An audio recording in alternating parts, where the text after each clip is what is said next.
Fletcher, when you guys start off with Braden getting the steal early, CJ getting the steal right away, just the defensive intensity, what does that set you guys up for the rest of the game?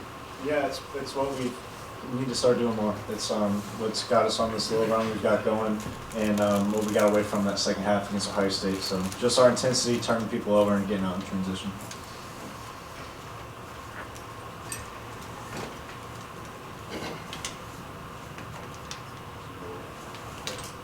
Good.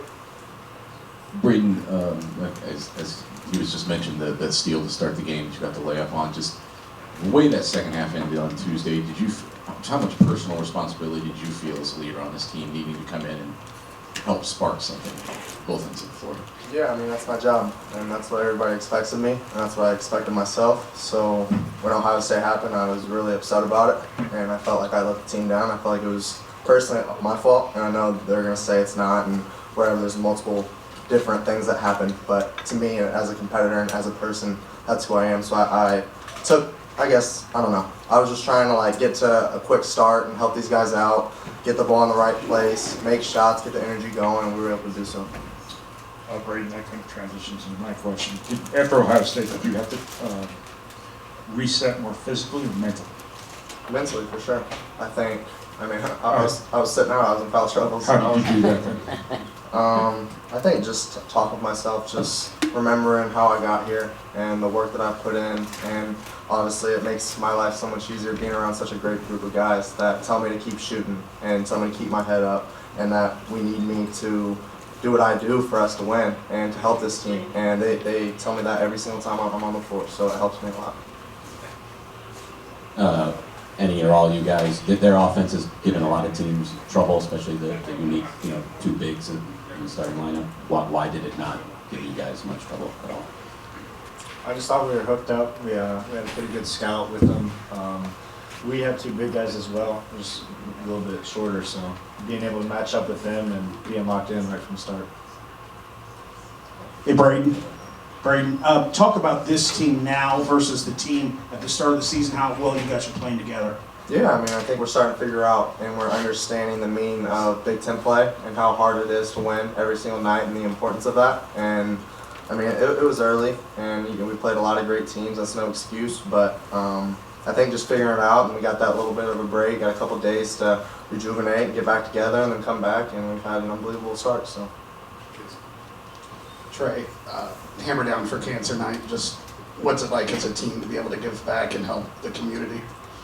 Well, it's special. We all know, obviously we care so much about basketball, it's all of our passion, but when you get to, put things into perspective and understand that you're doing this for something bigger than, putting a pigskin in a little round rim, like it's not that important, but when when you can play for something bigger than yourself, it's good to see. Trey, we talked a lot yesterday about the challenges of defending their 4-5 pick and roll. Did they ever get into it? Yeah, they did a couple times, and we just switched it. I'm not sure why it gave a lot of teams a lot of problems, but we just, we did a good job. So. Fletcher, just in what ways is the way Brady's playing on both ends of the ball right now sort of being a catalyst for this team? And how is it necessary for someone to maybe take that energy, considering last year it was Zach that could provide that on a night-to-night basis, and you've got a different team this year? Yeah, it's what leaders do. When you're the best player on the team, you gotta lead by example. Zach was a prime example of that. He wasn't the most vocal guy, but every day he showed up and gave his energy. So when we've gotten stops and we've gotten out in transition, it's we played our best basketball. So by Braden leading by example and getting out and defending whoever it is, 1 through 5, it's huge for us, and it's what continues the energy throughout everybody. Braden, you guys actually had more points off turnovers against Ohio State than you did tonight. But tonight you had the shooting. What else did you have that just created such a different outcome? yeah, I mean, the atmosphere was great. Obviously, when you get off to a start like that, it gets everybody going. Everybody's energy is up, and I mean, we just did a great job turning them over. And like you said, I mean, Ohio State was turning them over a lot, but shots weren't falling. Shots were falling tonight, and we were able to get to our spots and run our offense, and then we were able to stop them and get transition points as well. Sam O'Brien. Trey, you all have played a lot of basketball, and I think, you three get a lot of the credit, but there is a 9-man rotation here that everybody has bought into a specific role, which obviously last year your role was different. How unique is that to have 9 guys that know each night they've got to buy into a certain role for this team to win, and to do that kind of collectively to get the victory at the end of the day? It's great. I think, that's what makes our team special is that everybody contributes.